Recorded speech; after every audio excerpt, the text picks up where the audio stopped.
Assalamualaikum warahmatullahi wabarakatuh. Sa pagmingko ko wala sumanaw sa lama kalilintad na ako kapipya ginawa.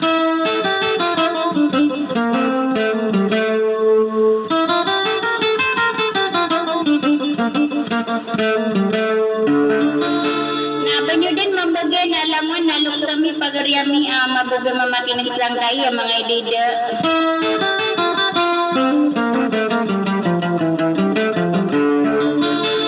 Makapanggulalan sangkay iroy nagagawa na pananadum.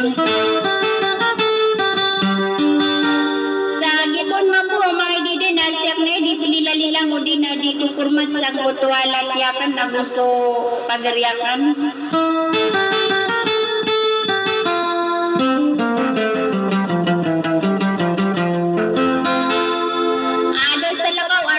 Sauderline si kanakansaw na yan.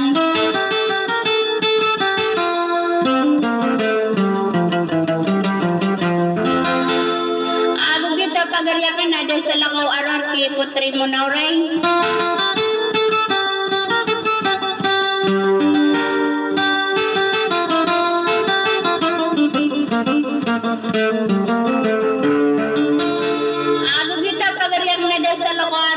Putri Bilian tiap lawira makadal.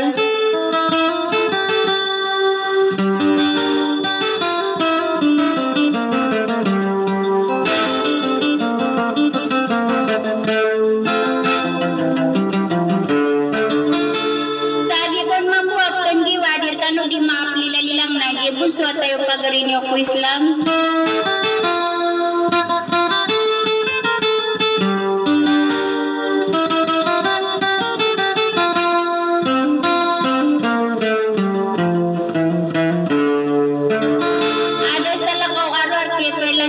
Darade mo na bulawan na dumalundong at tindus sa intan si gayawlan.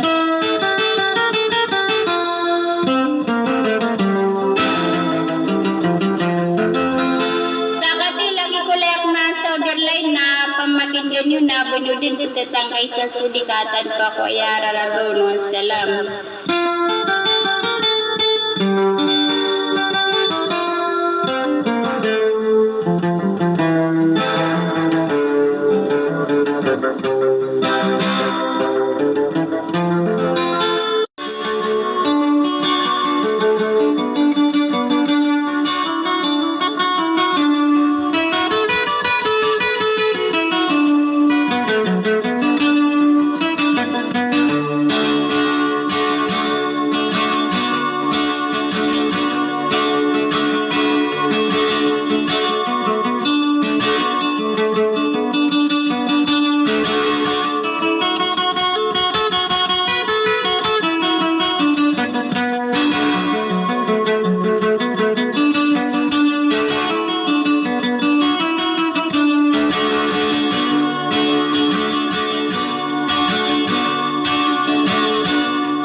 kita